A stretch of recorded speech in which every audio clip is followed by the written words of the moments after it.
Vendredi 14 février 2025, dans la salle des conférences du 11 juin, a été organisée une journée de farewell aux enseignants de la faculté des sciences, admis à la retraite et à l'accueil des nouveaux enseignants de la dite faculté. Dans son monde de circonstances, le doyen de la faculté des sciences a souligné que cette rencontre est bien plus un simple événement, mais qu'il est un moment privilégié pour rendre l'hommage exceptionnel aux professeurs admis à la retraite pour leur loyaux service à la faculté et à l'université tout entière.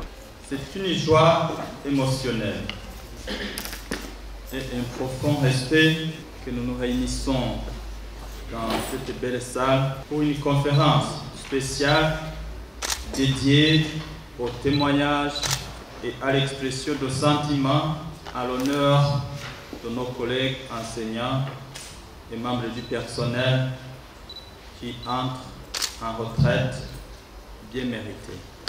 Cette rencontre est bien plus qu'un simple événement. Elle est un moment privilégié où nous souhaitons leur rendre un hommage exceptionnel, célébrer leur carrière et parcours exceptionnel marqués par l'engagement, le dévouement et la transmission du savoir au service de notre institution et de la nation.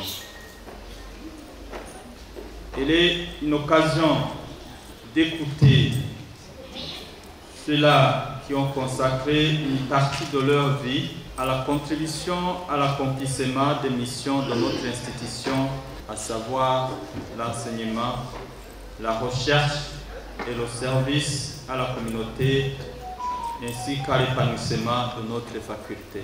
Chers collègues, enseignants et membres du personnel de notre faculté, nous avons la joie d'écouter chacun de nos collègues admis à la retraite qui vont nous partager un peu de leur histoire, leurs souvenirs et leurs impressions sur la période passée parmi nous.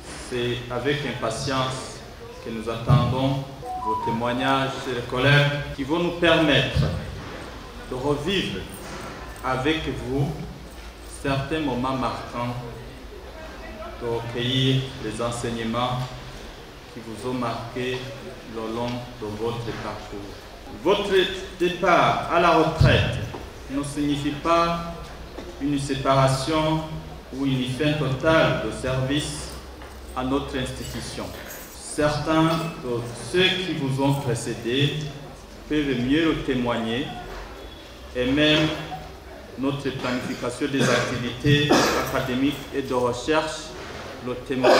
Les présentations qui vont être faites par certains d'entre vous sont sûrement riches d'enseignements et de précieux conseils et recommandations pour de meilleures perspectives d'avenir. Elles témoigneront sans nul doute votre force et votre attachement à ne ménager aucun effort pour servir notre communauté et notre nation. J'invite l'Assemblée ici présente à vous écouter attentivement pour tirer le meilleur des leçons professionnelles et de la vie. Qu'il me soit permis d'exprimer au nom de toute la faculté notre profonde gratitude et nos meilleurs vœux pour cette nouvelle phase de la vie. Nous avons été ensemble et nous resterons ensemble. C'est sur ces mots que je déclare ouvert les activités de cette conférence. Je vous remercie.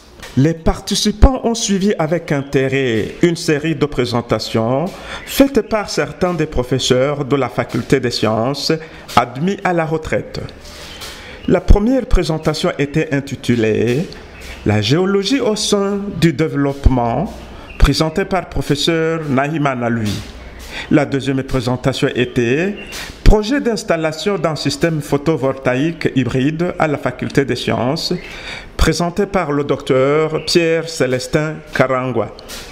La troisième présentation était « Évaluation du système LMD à l'Université du Burundi » présenté par le professeur Ndikoumana Théophile. Toutes ces présentations ont été ponctuées par des séries de questions des participants et des réponses des présentateurs.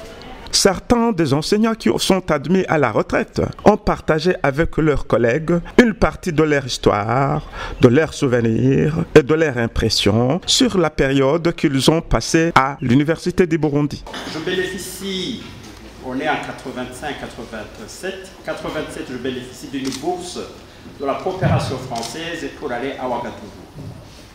Je rentre avec de bons résultats. Les 3 premiers devaient bénéficier d'un séminaire sur la formation à micro-ordinateur. On est au début de l'utilisation des ordinateurs. Je rentre, je me présente au niveau de la direction générale et on me dit non, vous ne pouvez pas retourner là-bas 2 fois de suite. Je dis oui, mais c'est une bourse de mérite. Donc si je ne pars pas, eh bien, personne d'autre n'ira.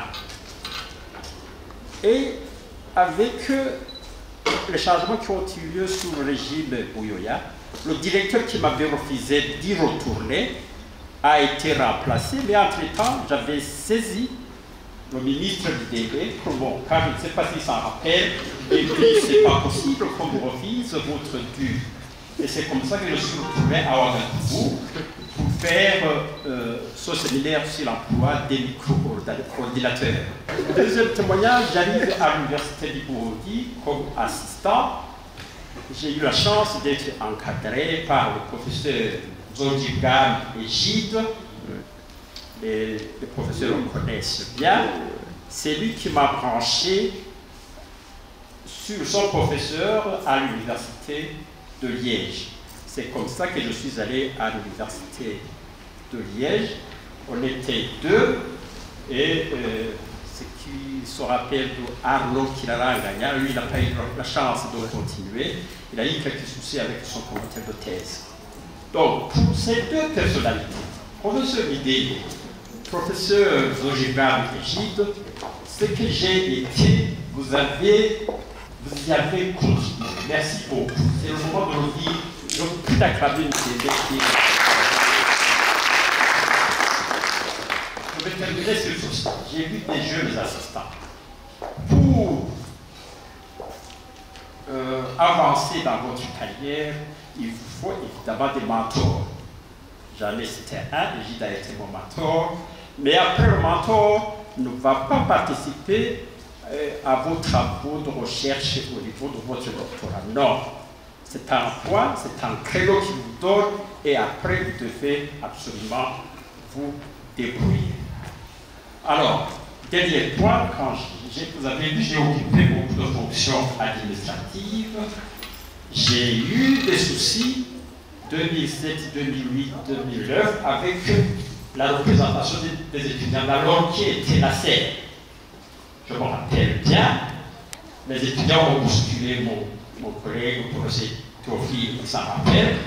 Et malheureusement, il y a eu aussi mon vice-recteur, beaucoup Jacques, qui a connu des problèmes de santé suite à cela et qui est décédé près de son âme. Voilà, ce sont les 3 témoignages que je voudrais mêler. Répondant aux questions de la presse mobilisée pour cette fin, le doyen de la faculté des sciences a passé au peigne fin l'objectif de l'organisation d'un tel événement. L'objectif de cette activité d'aujourd'hui était de nous réunir, nous tous, à l'honneur de nos 4 enseignants qui entrent en retraite et d'un des membres du personnel technique qui aussi entre en retraite. Il était donc une occasion de partager ensemble les événements qui ont marqué leur carrière et leur parcours d'enseignement, de chercheurs et aussi en ce qui est du service à la communauté. Nous avons partagé ensemble ces événements et nous avons eu à recueillir des témoignages de ces enseignements et qui servent même de modèle, qui servent d'inspiration pour les générations futures, ceux qui restent au service. Mais c'était aussi une occasion de leur témoigner que malgré qu'ils entrent en retraite, nous restons avec eux. Il a ajouté que la faculté des sciences apprécie à juste valeur les loyaux services que ses enseignants admis à la retraite ont rendus à la faculté et à l'université tout entière. La faculté des sciences apprécie à juste titre les réalisations qu'ils ont faites à l'endroit de la faculté et à l'endroit de l'université tout entière, de la nation et même du monde entier au cours de leur carrière, au cours de leur parcours au sein de notre institution. Nous ne pouvons que les féliciter pour tout ce qu'ils ont réalisé et les remercier. C'était donc une façon d'exprimer notre sentiment de reconnaissance vis-à-vis de leur réalisation. 30 ans, 40 ans de carrière au service de l'université, vous comprenez qu'il y a eu beaucoup de réalisations. Ils ont formé beaucoup de générations, ils ont été impliqués dans beaucoup d'activités de recherche, ils ont été impliqués dans beaucoup d'activités de service à la communauté et nous nous en réjouissons. Il a conclu son propos en admettant que la faculté des sciences continuera à mettre en œuvre les projets en suspens que ces retraités n'avaient pas encore bouclés. Oui, ils partent avec des projets et ça c'est normal. Ces projets, ils ont monté avec la participation d'autres enseignants, d'autres chercheurs de l'université et nous pensons donc que ces projets pourront être poursuivis par les autres. Mais également, eux-mêmes, ils sont encore là et ils peuvent toujours être invités à participer, à contribuer à la réalisation de ces projets. Vous savez que beaucoup seront des professeurs émérites. Ils ont encore une période à pouvoir servir l'université, bien que de façon peu minime par rapport à la normale. Donc, les projets, nous n'avons pas de doute que les projets dans lesquels ils étaient impliqués vont pouvoir être exécutés. Signalons à toutes fins utiles que des certificats d'honneur ont été décernés à ces retraités en guise de reconnaissance des loyaux services qu'ils ont rendus à l'Université du Burundi et au pays tout entier.